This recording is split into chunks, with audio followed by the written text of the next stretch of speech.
do this. Let's make this real quick. Have you heard of the drug called pink cocaine? Someone was telling me about this recently. I just heard about it recently. I don't watch the news or follow the news religiously or in any kind of way. If I stumble into it, then that's okay. I watch whatever in passing I see or hear.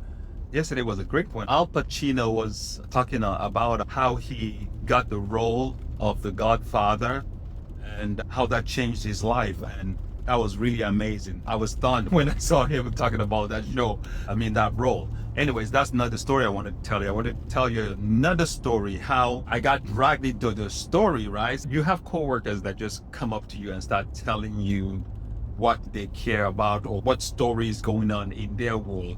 It tells me about this pink cocaine. It so happened that Liam Payne, one of the singer of One Direction, took his life apparently, and the toxicology report that came after his death in Argentina, Buenos Aires, he jumped out of a balcony of his hotel and killed himself. The toxicology report found a mix of drugs, including what they call pink cocaine, which is a mix of a couple of things, crystal, I guess the Argentinian version of methamphetamine. That was a sad story, and because when you think about it, this is a guy in one of the hottest band in town, one of the hit boy band in the world. You would think all is well. Yes, apparently the issue is not money. He takes his life. He goes into doing things that I guess took control of his emotions and now took control of his actions, and he killed himself. Why he did it, I don't know. I don't know the full story, if he had a note, if he left a note for his family, or I have no idea. But that's not the point of the story. The point of the story is taking control of our minds, because the mind is the engine that drives the person. Taking control of how you think, because how you think controls how you feel controls your actions. That was a sad situation with someone in one of the hit bands in the world. That story kind of brought another story about, you remember Stephen Boss, Twitch, the DJ and executive producer for Ellen DeGeneres, for the Ellen show. But his case was different. He shot himself. He took his own life with a gunshot in Encino. This happened in 2022, if you remember that story.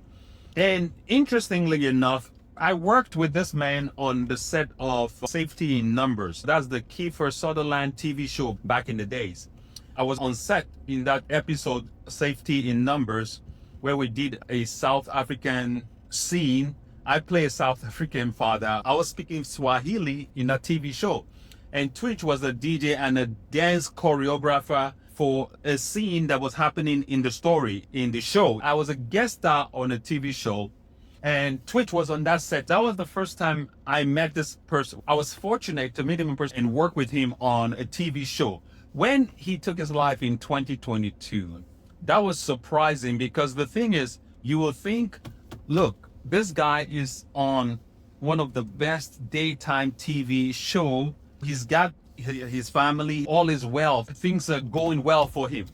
You never know what people are going through. One, until they tell you, or two, until you see the aftermath of what they do. The thing about life is, one, to appreciate where you are, what you're doing, what you have, where you are, basically, which is what we call gratitude. Gratitude is not about anything on the outside. It's about your present condition, your state. You are alive. That's a good reason to be grateful, because nothing else matters if you're not alive. Nothing else matters. Nothing else matters if you're not alive. So the fact that we are alive is the greatest thing to be grateful for. Another story was when I'm talking about things happen and people do things and you wonder, what on earth is going on? Why would somebody do this? There was a doctor right here in Glendale. He's a radiologist. He can read and interpret radiology reports, PET scans, MRI, CAT scan, X-rays, ultrasound, mammo. This man did his own MRI. The same night he did his MRI, he locked himself up, wrote a note, took his own life. The note they found after this man died was that he said he found a tumor, a mass, something in his brain, and he just can't take it anymore. He can't continue living like this because he found some tumor in his brain. It happened that other doctors, a second reader interpreted that scan, and this man did not have any cancerous tumor or anything that should warrant him to take his life. I was asking the question, could it be that that was a strategy to have an alibi to do what he did because of some other circumstances going on in his life? Because they now found out that he was going through a bitter divorce. Everything was not okay at home.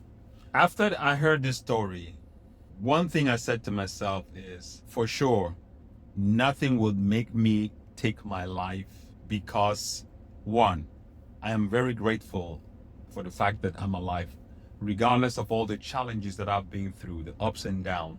Life comes at you in waves. It's ups and downs. When you're a surfer, the beauty of the surf is the ups and downs, the highs and the lows. That's what makes the surf beautiful. And when you begin to understand that life, nothing works perfectly. You don't get to control the external circumstances of your life. You can only control how you respond to what life throws at you. We don't get to choose how people will present themselves to you on a daily basis. All that you can, which is 100% within your control, is how you respond, what you do about what people give to you. Things don't happen to you. Things happen through you. Things happen because of you. Control your thoughts, control your feelings, control your actions.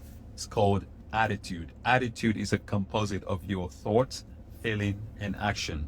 You've met some people that you hear that they say he has a bad attitude or she has a bad attitude.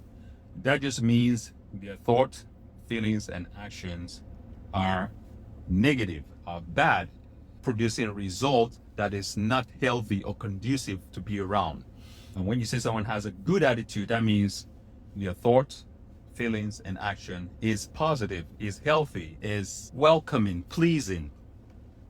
That's my story for the day. No matter what the situation you're going through, the problems don't define you. They only make you better.